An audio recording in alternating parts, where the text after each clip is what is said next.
Kan, Bu. Ya, bismillahirrahmanirrahim. Assalamualaikum warahmatullahi wabarakatuh. Bang Willy, Pak Abdul Qadir, Gus Nabil, Pak Iswan ya? Iswan ya. Dan teman-teman yang hadir pada kesempatan hari ini, tentu saja kalau kita bicara tentang RUU Omnibus Law Cipta Kerja, fisiknya sendiri kita belum terima, belum lihat ya. Kalau bicara tentang draftnya, ya seperti itu. Mungkin kalau pimpinan sudah menerima, tapi kan tadi disampaikan juga itu belum sampai ke balik, belum juga didistribusikan ke fraksi-fraksi ya, belum ditentukan, belum diserahkan ke Bamus melalui Bamus ke fraksi-fraksi. Jadi memang hari ini satu catatan, kalau nggak ada api pasti nggak ada asap. Saya nggak tahu ini yang beredar yang mana gitu. Kemudian menjadi catatan kritis dari teman-teman serikat pekerja.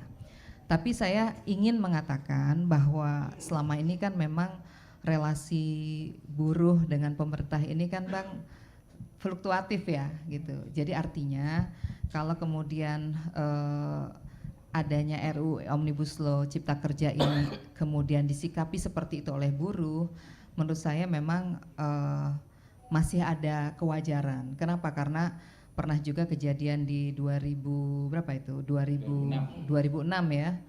Ya, itu kan ketika serikat pekerja teman-teman buruh menolak revisi Undang-Undang nomor 23 tahun iya betul ya. Tahun 2003. Ya, seperti itu. Nah, jadi artinya kalau kemudian mereka bersikap seperti itu, ya boleh saya analogikan sebagai mitigasi.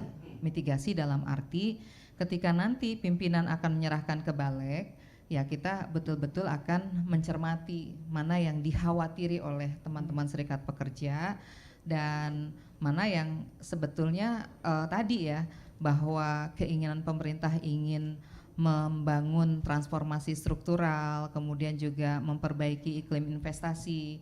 Tentu jangan sampai mendegradasi kehidupan dan kesejahteraan buruh. Itu kan prinsipnya begitu ya Bang ya.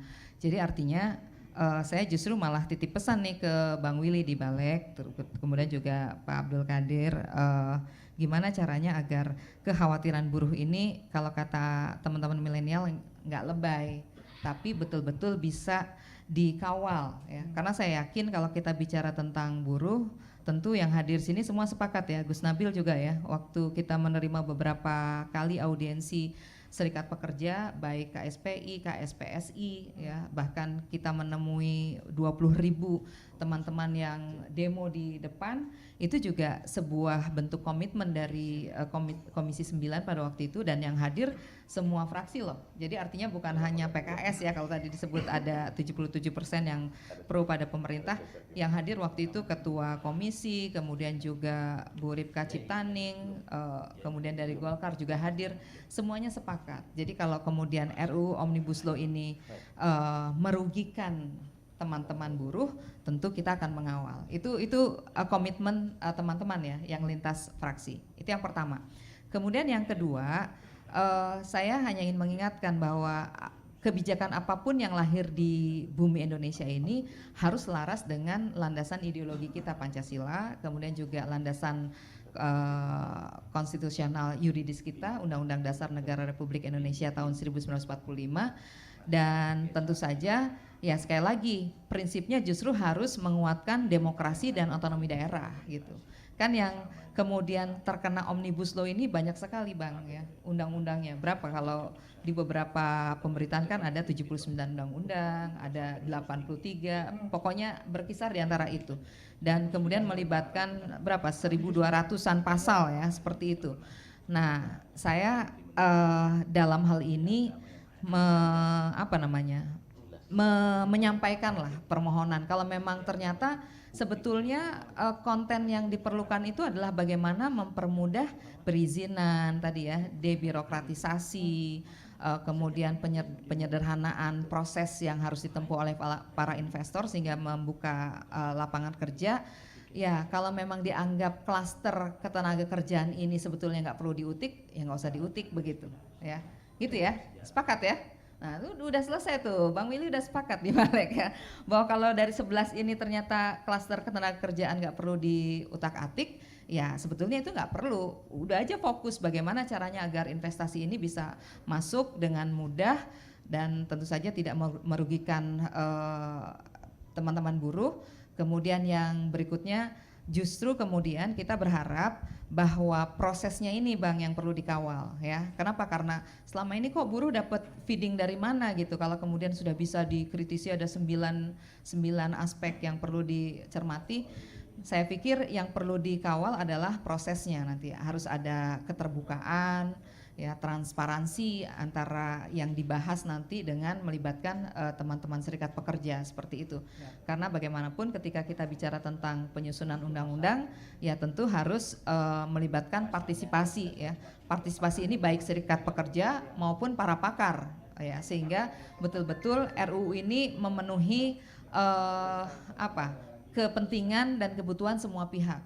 Dan kemudian yang juga kita beri catatan, justru RUU ini jangan melemahkan keberpihakan kita pada serikat pekerja, pada teman-teman buruh. Nah itu yang juga harus menjadi catatan. Dan juga yang harus jadi catatan ketika kita memudahkan investasi, justru jangan kemudian tadi ya ada peluang untuk mendegradasi.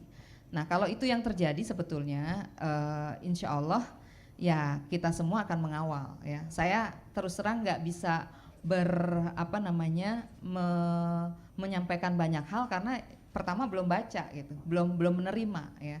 Sehingga kalau kemudian saya mengomentari ya kan anggota DPR RI ini harusnya menerima sesuatu yang ofisial ya, kalau nggak terima maksud saya harus mengomentari gitu, nanti jadi salah ya, bahwa kita harus membangun sinyal positif kepada masyarakat, kita harus memberikan pesan yang juga mengedukasi masyarakat, itu penting menurut saya. Jadi kekhawatiran yang pertama harus kita tangkap Bang sebagai tadi ya mitigasi, karena hubungan dan relasi selama ini seringkali fluktuatif. PP 78 juga mungkin masih menjadi trauma bagi mereka ya, bagi teman-teman buruh.